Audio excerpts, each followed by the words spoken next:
杭州、西湖与江南柔情的千年梦境。大家好，我是释慧明，欢迎来到 Monk Teaches Chinese 频道。今天，我将带你走进一座被称为人间天堂的城市——杭州。这里有轻柔的水，有细腻的风，有诗一般的山色，也有千年流传的文化与故事。如果说上海是现代，北京是庄严，西安是古老的灵魂，那么杭州就是中国最温柔、最浪漫、最富诗意的一面。西湖，一幅流动的画，一首永恒的诗。千百年来，无论是诗人、画家还是旅人，来到杭州后的第一件事就是走向西湖。西湖的美不是震撼的，而是温柔的，它像一幅淡墨山水，慢慢渗入人的心里。西湖十景，如断桥残雪、苏堤春晓、三潭映月、平湖秋月，每一处都是一首诗、一幅画、一个故事。白堤与苏堤，诗人留下的脚步。白堤因白居易而得名，平静明亮，如同他的诗。苏堤是苏东坡治理西湖时扩建的。春天走在苏堤上，柳条轻舞，花雾如烟，仿佛走进梦境。中国人常说，欲把西湖比西子，淡妆浓抹总相宜。西湖传说，白娘子的千年爱情。杭州最有名的传说就是《白蛇传》。白娘子化身为人，与许仙相爱。他们在断桥相遇，在雷峰塔经历生离死别。直到今天，断桥仍被视为爱情的象征。雷峰塔，历史与传说的交汇。雷峰塔最初建于北宋，经历了兴盛、倒塌与重建。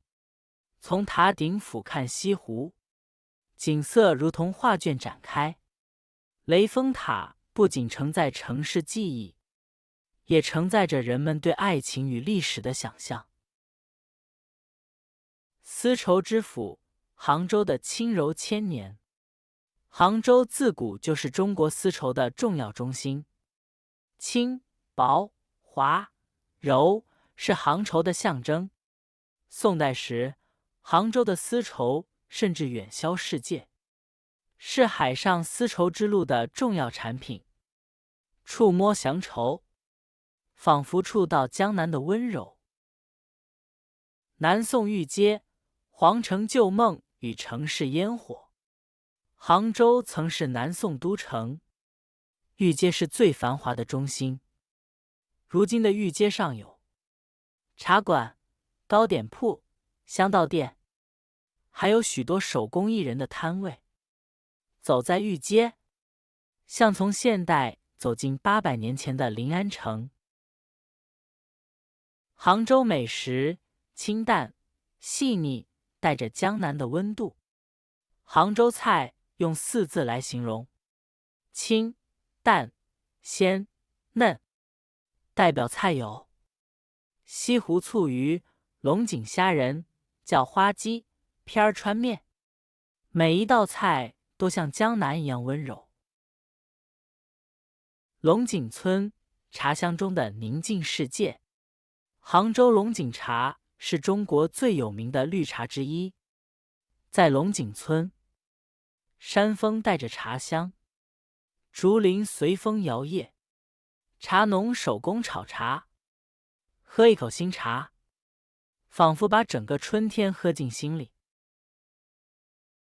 为什么杭州像人间天堂？因为杭州有山水的温柔，茶的清香，丝绸的细腻，历史的深度，城市的舒适，江南的诗意。来到这里，人的心会慢下来。如果你喜欢今天的节目，欢迎订阅我的频道 Monk Teaches Chinese， 这里有更多慢速、清晰、温和的中文内容，带你学习中文，了解文化，走进中国的城市与故事。也请记得开启小铃铛，这样你就不会错过新节目。愿今天的宁静与智慧继续陪伴你。我们下期再见。